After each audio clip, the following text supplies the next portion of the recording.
நாடு முழுவதும் பல்வேறு குற்ற சம்பவங்கள் நடந்துட்டு தான் இருக்கு. காவல்துறையினரும் விசாரிச்சுட்டு தான் இருக்காங்க. அது மாதிரியான பல குற்ற சம்பவங்களின் தொகுப்பு தான் நிகழ்தகவு.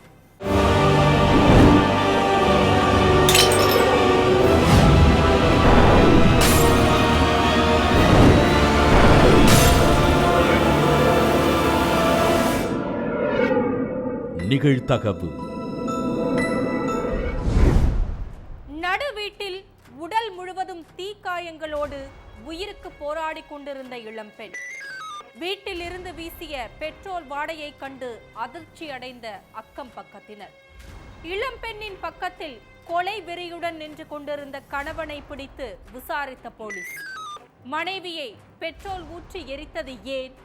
கணவன் மனைவிக்குள் அப்படி என்ன பிரச்சனை?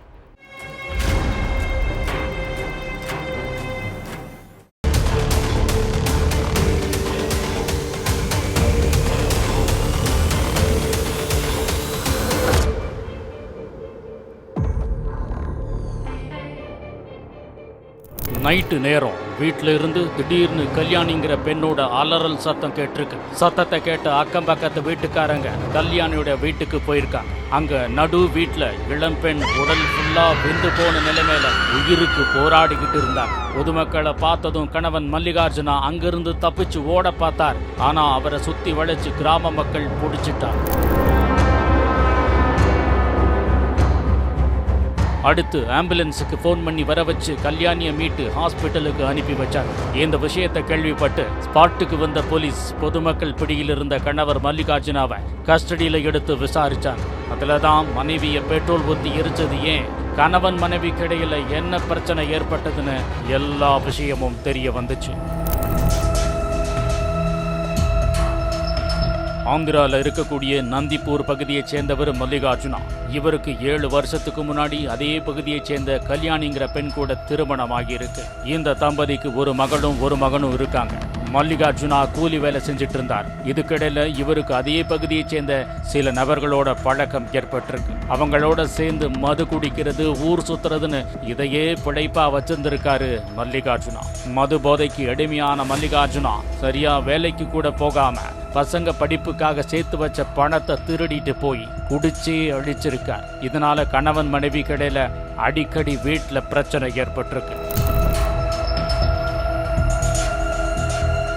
இப்படி டெய்லி குடிச்சிட்டு வந்து பிரச்சனை பண்ணீங்கன்னா அக்கம் பக்கத்துல இருக்கிறவங்க நம்ம குடும்பத்தை பத்தி என்ன நினைப்பாங்க, நம்ம பசங்களுடைய எதிர்காலத்தை நினைச்சாவது இனிமே குடிக்காதீங்கன்னு சொல்லியிருக்காங்க கல்யாணி.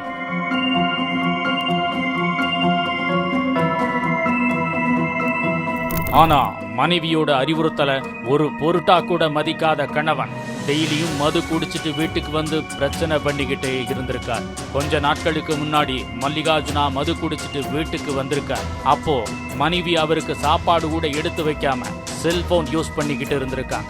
இதை பார்த்து கடும் கோபமான கணவன், எனக்கு சாப்பாடு கூட எடுத்து வைக்காம அப்படி யார் கூட செல்போன்ல சேட் பண்ணிட்டு இருக்க, நீ எவன் கூடவும் தகாத உறவுல இருக்கியான்னு கேள்வி கேட்டு செல்போனை பிடுங்கி செக் பண்ணியிருக்கார்.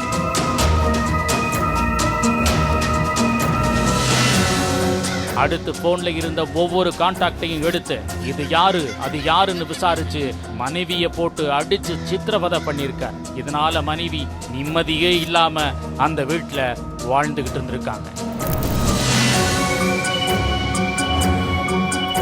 சம்பவத்தன்னைக்கு மறுபடியும் மல்லிகார்ஜுனா ஃபுல் போதையில வீட்டுக்கு வந்திருக்கார். அப்போ மனைவி, இனிமே நான் உங்க கூட சேர்ந்து வாழ போறதில்ல, நான் எங்க அம்மா வீட்டுக்கே போறேன்னு சொல்லியிருக்கான்.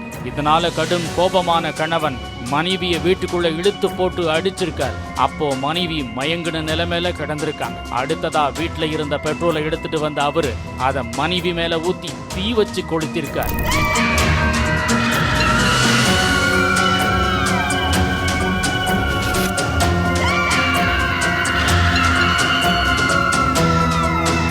இதனால கல்யாணி வலி தாங்க முடியாம கதறி இருக்காங்க. சத்தத்தை கேட்ட அக்கம் பக்கத்து வீட்டுக்காரங்க அவங்கள மீட்டு ஹாஸ்பிட்டலுக்கு அனுப்பி வச்சிருக்காங்க. அங்க கல்யாணி தீவிர சிகிச்சை பிரிவில் இருக்கிறதா சொல்லப்படுது. விசாரணையோட முடிவில் எல்லா உண்மையையும் தெரிஞ்சுக்கிட்ட போலீஸ் மல்லிகார்ஜுனாவை அரெஸ்ட் பண்ணி சிறையில் அடைச்சிட்டாங்க.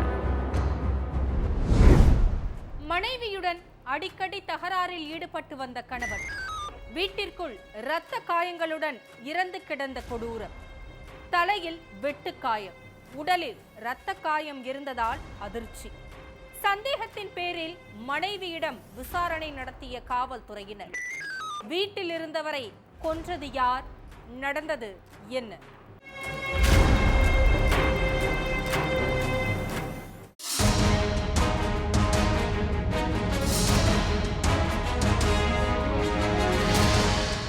வீட்டில் இருந்த சித்தா ரெட்டின்றவரை கொலை பண்ணிட்டதா அதிகாலை 5 மணிக்கு போலீஸுக்கு தகவல் வந்திருக்கு.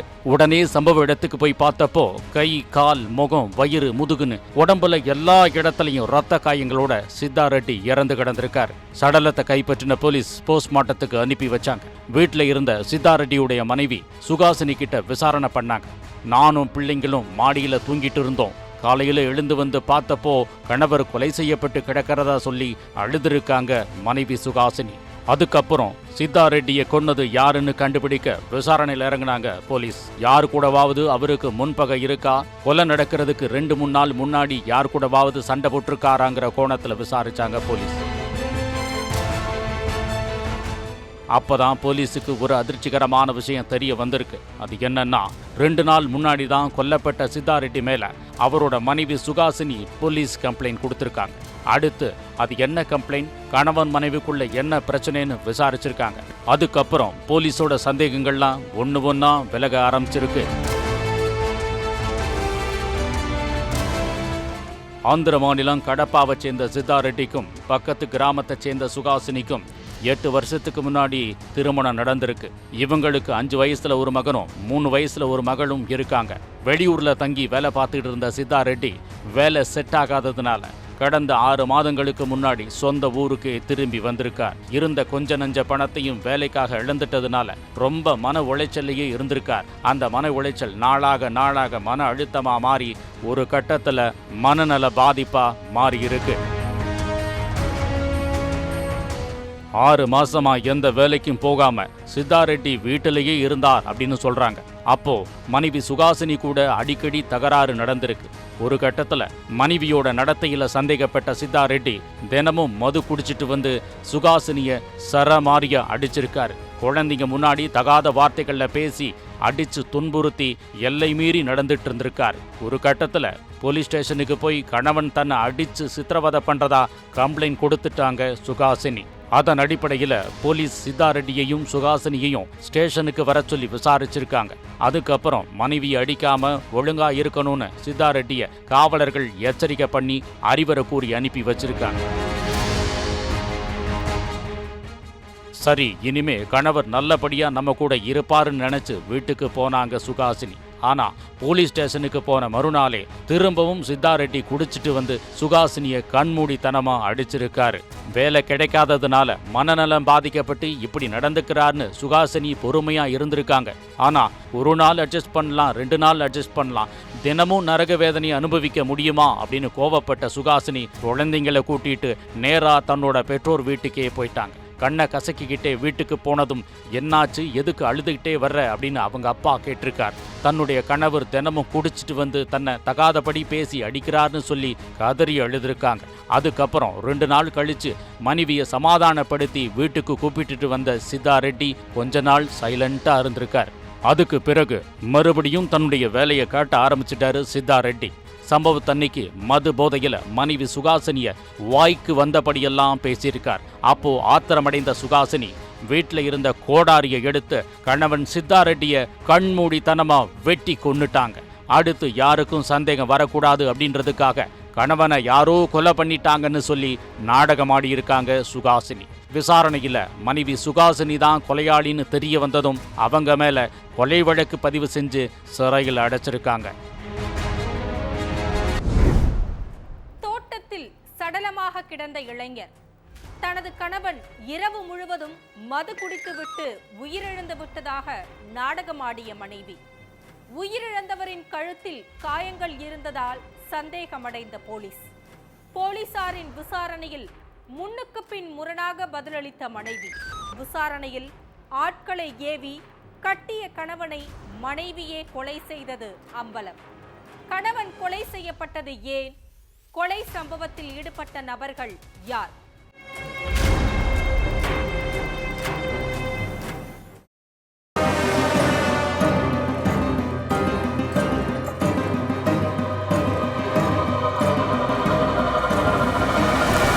காலை நேரம் குடத்துப்பட்டியில உள்ள ஒரு தோட்டத்துல பிரபாகரன்கிற இளைஞர் சடலமா கிடந்திருக்கார். இத பார்த்தா அவரோட மனைவி அபிராமி மற்றும் சொந்தக்காரங்க கத்தி கதறி அழுதுருக்காங்க. பிரபாகரன் உயிரிழந்த செய்தி அந்த பகுதி ஃபுல்லா காட்டு தீ போல பரவி இருக்கு. இதனால கிராம மக்கள் எல்லோரும் கொலை நடந்த ஸ்பாட்ல கூடியிருக்காங்க. இந்த விஷயத்தை கேள்விப்பட்டு ஸ்பாட்டுக்கு வந்த போலீஸ் அங்க நின்ன கூட்டத்தை அப்புறப்படுத்திட்டு மனைவி அபிராமி கிட்ட விசாரணையில இறங்குனாங்க. அப்போ என் கணவருக்கு அதிக குடிப்பழக்கம் இருக்கு, நேத்து நைட்டு ஃபுல்லா குடிச்சிட்டு இப்படி உயிரிழந்து கிடக்கிறாருன்னு சொல்லி இருக்காங்க. இத கேட்ட போலீசார் சடலத்தை மீட்டு போஸ்ட்மார்ட்டத்துக்கு அனுப்புற வேலையில இறங்குனாங்க. அப்போ பிரபாகரனோட கழுத்துல காயங்கள் இருந்ததை பார்த்திருக்காங்க. இதனால இந்த உயிரிழப்புல ஏதோ ஒரு மர்மம் ஒளிஞ்சிருக்குன்னு நினைச்ச போலீஸ் மனைவி அபிராமியோட நடவடிக்கையை நோட் பண்ண ஆரம்பிச்சாங்க. இதுக்கடையில உயிரிழந்த நபரோட தாய் காவல் நிலையத்துல புகார் ஒண்ணு அளிச்சாங்க. என் மகன் உயிரிழப்புல எனக்கு சந்தேகம் இருக்கு, என் மகனுக்கும் என் மருமகளுக்கும் அடிக்கடி வீட்டுல பிரச்சனை ஏற்பட்டுட்டே இருக்கும்னு போலீஸ் கிட்ட சொல்லி இருக்காங்க.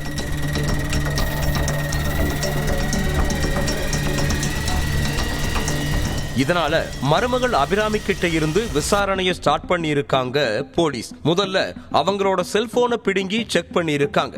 அப்போ பிரபுங்கிற நபர் அபிராமிக்கு அடிக்கடி போன் பண்ணத பார்த்திருக்காங்க. இதனால பிரபுங்கிற நபரை பத்தி அபிராமி கிட்ட கேட்டு இருக்காங்க போலீஸ். அப்போ அவங்க முன்னுக்கு பின் முரணா பதிலளிச்சதா கூறப்படுது. இதனால மனைவி அபிராமி மேல சந்தேகம் அடைஞ்ச போலீஸ் அவங்கள கஸ்டடியில எடுத்து தங்கள் பாணியில விசாரிச்சாங்க.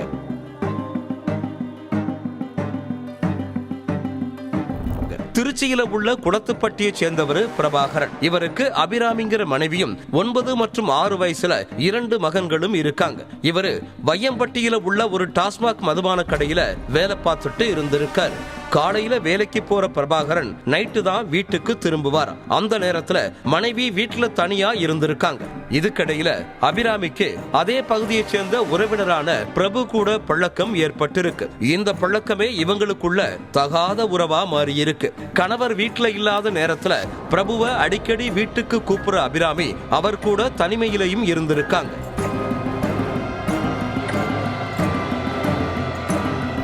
ஆனா இந்த விஷயம் கணவர் பிரபாகரனுக்கு தெரிய வந்திருக்கு. இதனால தன்னோட மனைவியை கண்டிச்சிருக்காரு பிரபாகரன். கட்டண கணவன் குத்துக்கல்லு மாதிரி இருக்கும்போது எதுக்கு பிரபு கிட்ட பேசிட்டு இருக்க, நமக்கு 2 பசங்க இருக்காங்க, உன்னோட இந்த செயலால நம்ம குழந்தைகளோட எதிர்காலமே பாதிக்கும்னு அட்வைஸ் பண்ணி இருக்காரு. ஆனா இத காதுல வாங்காத மனைவி தொடர்ந்து பிரபு கூட பழகிட்டு இருந்திருக்காங்க. அது மட்டும் இல்லாம தங்களோட தகாத உறவுக்கு கணவன் தடையா இருக்கிறத நினைச்ச மனைவி கள்ளக்காதலன் கூட சேர்ந்து அவரை கொலை பண்ணவும் திட்டம் போட்டிருக்காங்க.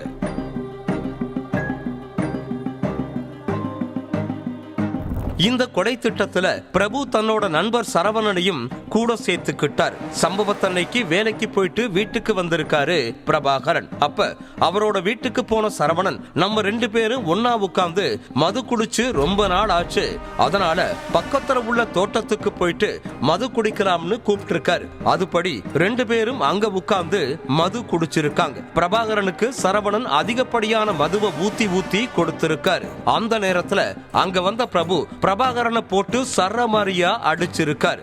அடுத்து 2 பேரும் சேர்ந்து பிரபாகரனோட கழுத்தை நெரிச்சு கொன்னுட்டு அங்கிருந்து தப்பிச்சு போயிருக்காங்க. அடுத்து தன்னோட கணவர் அதிகப்படியான மதுவை குடிச்சு உயிரிழந்துட்டதா சொல்லி உறவினர்கள் கிட்ட நாடகமாடி இருக்காங்க அபிராமி. ஆனா விசாரணையில அபிராமி தான் கொலையாளின்னு கண்டுபிடிச்ச போலீஸ் அவங்க மூலமா சரவணனை அரெஸ்ட் பண்ணிட்டாங்க. அடுத்து கொலையாளி பிரபுவும் காவல் நிலையத்துல சரணடைஞ்சிட்டாரு. வீட்டை காலி செய்துவிட்டு அவசரமாக ஆட்டோவில் சென்ற தம்பதி. திருவென முழித்துக் கொண்டிருந்த தம்பதி மீது சந்தேகமடைந்த ஆட்டோ ஓட்டுநர். ஆட்டோவில் இருந்த மெத்தையை பிரித்து பார்த்த போலீஸ். மெத்தைக்குள் 21 வயது இளம்பெண் கழுத்தில் காயங்களோடு சடலமாக கிடந்த கொடூரம். இளம்பெண் உயிரிழந்தது எப்படி? பெற்றோரே தனது மகளை கொலை செய்தார்களா? நடந்தது என்ன?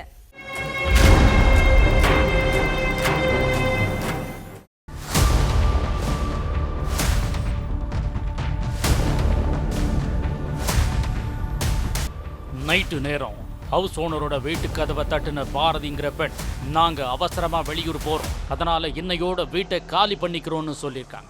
இதை கேட்ட ஹவுஸ் ஓனர், என்னாச்சு, ஏன் திடீர்னு போறீங்க, அவசர வேலையா இருந்தாலும் நைட்ல ஏன் போறீங்க, காலையில போக வேண்டியது தானே அப்படின்னு கேட்டிருக்காங்க.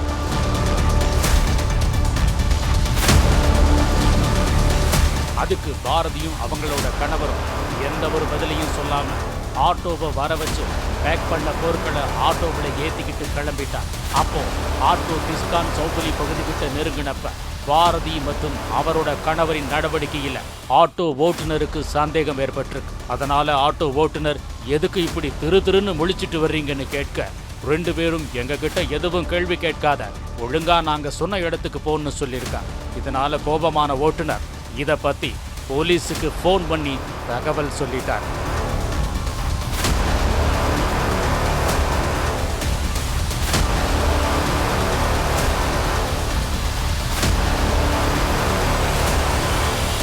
உடனே சம்பவ இடத்துக்கு வந்த போலீஸ் அந்த ஆட்டோவில் இருந்த எல்லா பொருட்களையும் எடுத்து ஆய்வு பண்ணாங்க.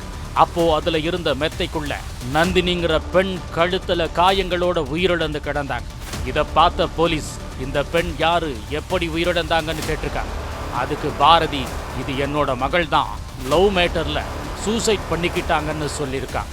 ஆனா அதை நம்பாத போலீஸ் பாரதியை கஸ்டடியில் எடுத்து கிடுக்குப்பிடி விசாரணையில் இறங்கினாங்க.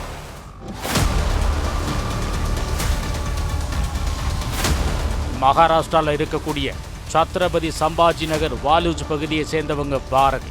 இவங்களுக்கு 21 வயசுல நந்தினின்ற மகள் இருந்தாங்க. கணவனோட ஏற்பட்ட கருத்து வேறுபாட்டால அவரை பிரிஞ்ச மனைவி உமா சாப்ளேங்கக்கூடிய நபரை 2வதா திருமணம் பண்ணிக்கிட்டாங்க. இதுக்கிடையில மகள் நந்தினி அதே பகுதியைச் சேர்ந்த இளைஞர் ஒருத்தரை காதலிச்சு கல்யாணம் பண்ணிக்கிட்டாங்க. கல்யாணமான புதுசுல கணவனும் மனைவியும் ஜாலியா இருந்திருக்காங்க. ஆனா 3 மாசத்திலேயே இவங்களுக்குள்ள கருத்து வேறுபாடு ஏற்பட்டிருக்கு. இதனால கணவன் கூட சண்டை போட்ட நந்தினி தன்னோட தாய் வீட்டுக்கு திரும்பி அங்கேயே வசிச்சுட்டு இருந்திருக்காங்க. இதுக்கிடையில நந்தினிக்கு இன்னொரு இளைஞர் கூட பழக்கம் ஏற்பட்டிருக்கு. அந்த இளைஞர் கூட ஊர் சுத்திட்டு ஜாலியா இருந்திருக்காங்க நந்தினி.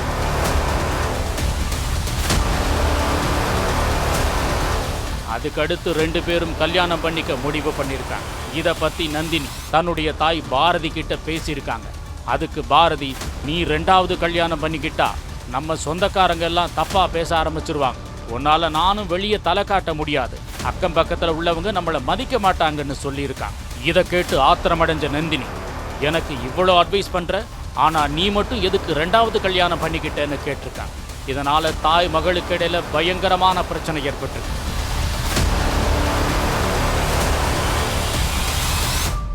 அப்ப அங்க கிடந்த ரப்பர் பைப்பை எடுத்துட்டு வந்த பாரதி நந்தினிய போட்டு சரமாரியா அடிச்சிருக்காங்க. அடுத்து, என்னையவே நீ எதிர்த்து பேசுறியா, 2வது கல்யாணம் பண்ணிக்கிட்டு எங்க மானத்தை வாங்குறதுக்கு நீ செத்து போயிருன்னு சொல்லி மகளை கழுத்தை நெரிச்சு கொண்டிருக்காங்க.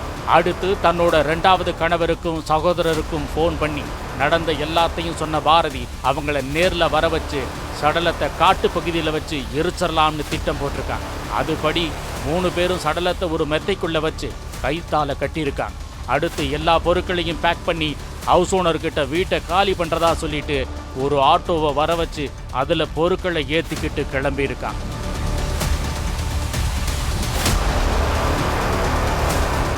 ஆனா ஆட்டோ ஓட்டுநர் கொடுத்த தகவலை வச்சு பாரதி மற்றும் அவரோட கணவர் மேல சந்தேகம் அடைஞ்ச போலீஸ் அவங்கள அரெஸ்ட் பண்ணி சிறையில் அடைச்சிட்டாங்க. 2வது காதலுக்காக இளம்பெண் ஒருத்தர் கொலை செய்யப்பட்ட சம்பவம் அந்த பகுதியில் பரபரப்பை ஏற்படுத்தியிருக்கு. தனியாக வசிக்கும் சித்தப்பா வீட்டிற்கு சென்ற இளைஞர் வீட்டிற்குள் இரத்த வெள்ளத்தில் சடலமாக கிடந்தவரை பார்த்து அதிர்ச்சி. சிசிடிவி காட்சியை வைத்து கொலையாளியை அலைக்காக தூக்கிய காவல்துறையினர். வீட்டில் தனியாக இருந்த முதியவரை குத்தி கொலை செய்தது யார்? கொடூர கொலையின் பின்னணி என்ன?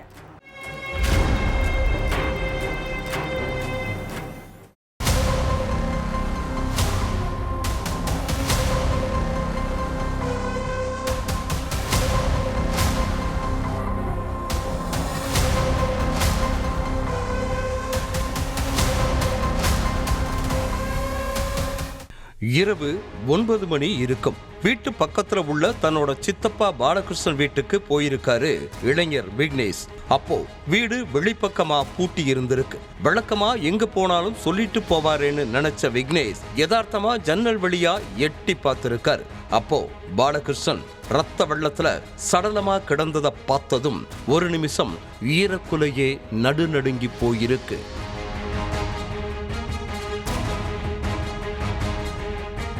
சென்னை புரசைவாக்கத்தில் உள்ள அரசப்பா தெருவை சேர்ந்தவர் 61 வயசான பாலகிருஷ்ணன். இவரோட மனைவி உஷா கடந்த சில வருஷங்களுக்கு முன்னாடி உடல்நலக் குறைவால உயிரிழந்துட்டாங்க. இந்த தம்பதிக்கு பிள்ளைகள் கிடையாது.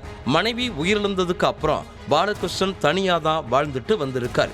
இந்த சூழல்ல தனியா இருக்கிற சித்தப்பா பாலகிருஷ்ணனை விக்னேஷ் அடிக்கடி போய் பார்த்துட்டு வருவாராம்.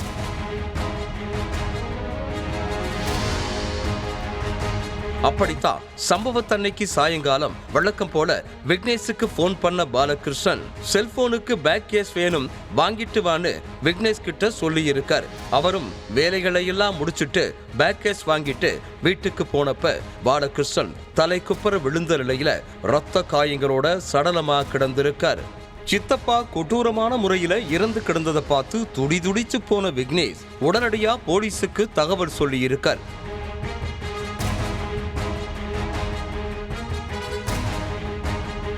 சம்பவ இடத்துக்கு வந்த போலீஸ் சடலத்தை மீட்டு போஸ்ட்மார்ட்டத்துக்கு அனுப்பி வச்சு அவருக்கு என்ன நடந்துச்சு, அவர் எப்படி உயிரிழந்தாருன்னு தெரிஞ்சுக்க விசாரணையில இறங்கினாங்க. பாலகிருஷ்ணன் கத்தியால குத்தப்பட்டு கொடூரமான முறையில உயிரிழந்து கிடந்ததா சொல்லப்படுது. அது மட்டுமில்ல, அவரோட வீட்டுல இருந்த 5 சவரன் தங்க நகையும் மாயமாகி இருந்திருக்கு. அதே நேரத்துல பாலகிருஷ்ணன் அணிஞ்சிருந்த செயின் பத்திரமா தான் இருக்கா. அதனால போலீஸ் கொஞ்சம் குழப்பமாக இருக்காங்க.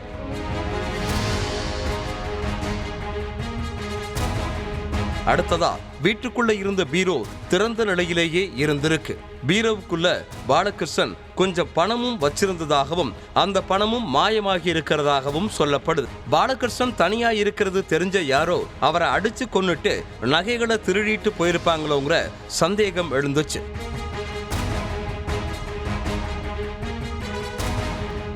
அதனால முதல் கட்டமா அந்த ஏரியாவில் உள்ள சிசிடிவி கேமராக்களை போலீஸ் அலசி ஆராய்ஞ்சாங்க. அது மட்டும் இல்ல, பாலகிருஷ்ணன் வீட்டுக்கு ஒரு வடமாநில இளைஞர் அடிக்கடி வந்து போயிட்டு இருந்திருக்கான். வீட்டுக்கு வந்தவங்கள யாராச்சும் பாலகிருஷ்ணன் தனியா இருக்கிறத நோட்டமிட்டு இந்த கொடூர செயல்ல ஈடுபட்டிருப்பாங்களோங்கிற சந்தேகத்துல வீட்டுக்கு வந்த வடமாநில இளைஞர் யாருன்னு கண்டுபிடிச்சு அவனை ஸ்டேஷனுக்கு தூக்கிட்டு வந்து விசாரணை நடத்தினாங்க. அதுலதான் பல திடுக்கிடும் தகவல்கள் எல்லாம் தெரிய வந்துச்சு.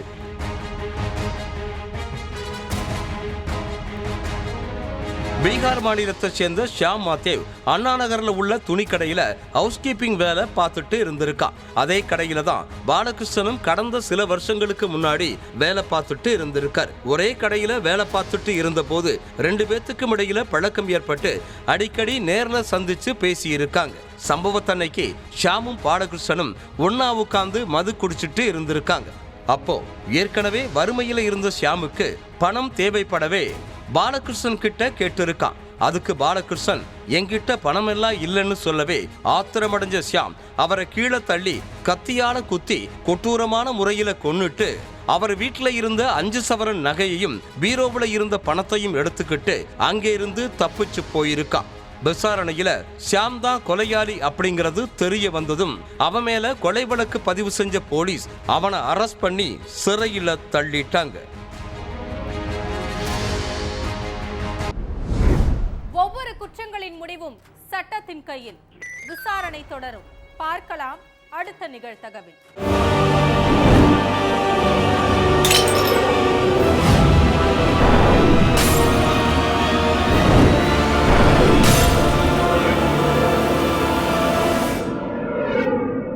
நிகழ்தகவு.